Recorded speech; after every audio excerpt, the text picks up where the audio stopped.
Τι λέει εδώ πέρα, Νικό? Σαν άτι γοργό καβαλάρης, σαν σύμφωνας φεύγεις μπροστά. Στα χέρια τη δόξα να πάρεις, τα πάντα το γένος σε σένα χρωστά. Μάλιστα. Για όλα αυτά για το Θεόδωρο Κολοκοτρώνη. Έχουμε έρθει λοιπόν στην Τριπολιτσά, ξεκινήσαμε με βροχή.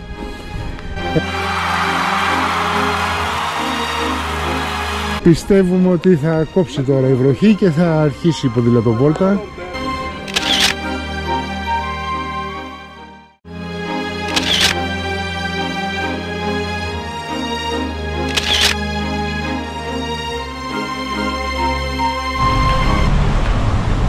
Εδώ πέρα είμαστε στην οικία που γεννήθηκε ο Καριωτάκης.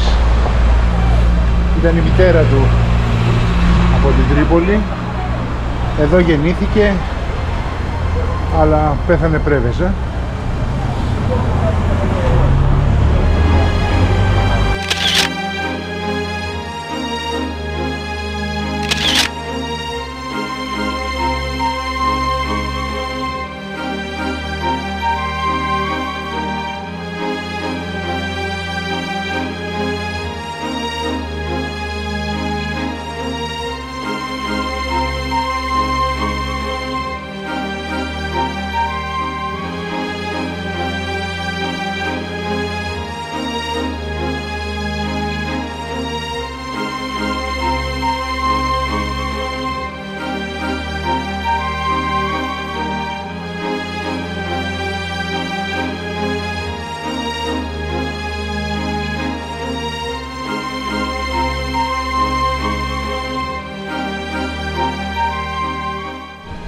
Μετά από μία ώρα ψηλόβροχο και διαδρομές μέσα στην πόλη, νομίζω ότι πια φτάσαμε στη στιγμή που θα βγει ο ήλιος και θα απομακρυνθούν τα σύννεφα.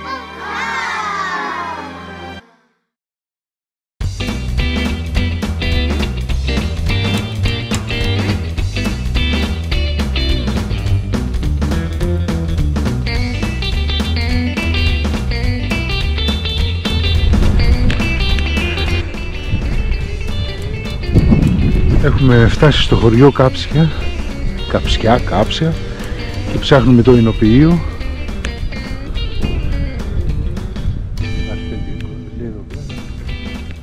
Ξενοδοχεία, ταβέρνες.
Φύγαμε από το εινοποιείο Καλόγρη και φτάσαμε στο Σπήλαιο Καψιά. Ξεκινήσαμε το εινοποιείο με βροχή, αλλά τώρα του ξαναπέρασε και βγήκε ήλιος. Μας έχει πάει σκοτσέζικο ντουζ σήμερα. Αλλά το πρόγραμμα συνεχίζει κανονικά. Τον έλεγαν καβαλάρι. Ξέρετε τι έκανε? Έπεσε μέσα στην τρύπα αυτή και ξέρετε τι έπαθε? Βγήκε ζωντανός μετά από 40 μέρες στο Άργος μαζί με το άλογο του. Πάμε να δούμε την τρύπα. Φύγαμε. Έλα. Εδώ τι γίνεται? Έχετε, τρέχει νερό, είναι ενεργό το σπήλαιο, το καταλαβαίνουμε, θα στάξει και πάνω μας το μόνο του. Βλέπετε κάτω ταγκούς. Πιο κοντά. Ένα κουτόπουλο. Αλήθεια. Και εμένα μου αρέσει αυτό, εδώ είναι το κουτάκι του, Και πει. Δύο κέρατα. Δύο βέβαια. Κέρατο, κεφάλι, μπροστινά πόδια και το σώμα. Λες και είναι ξαπλωμένο. Μέχρι και τα δοντάκια του παίρνουν μπροστά. Σωστά. Και το μάτι του. Είδατε. Η μητέρα φύσης ζωγραφίζει, είπαμε.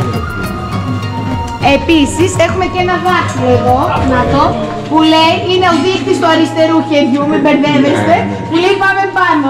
Πάμε πάνω, ωραίος. Το κοκορέτσι που είναι? Να το. Θέλει λίγο ψήσιμο επάνω, βλέπετε. Βαστάει λίγο. Θέλει 2-3 χρόνια. Πούμε σε καμιά ωρίτσα.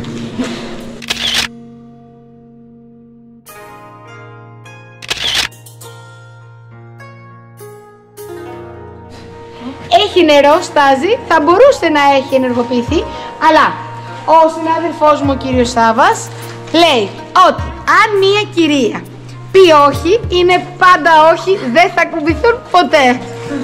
Συμφωνείτε? Η κυρία είναι από κάτω ή από πάνω? Εγώ νομίζω ότι η κυρία είναι από κάτω. Από κάτω.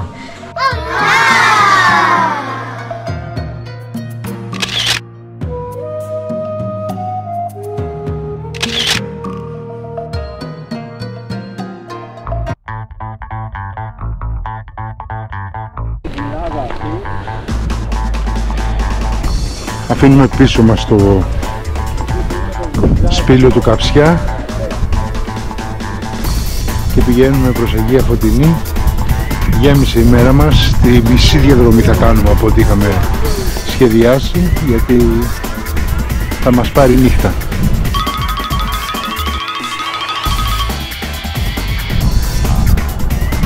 Βέβαια τα βασικά κομμάτια τα κάναμε.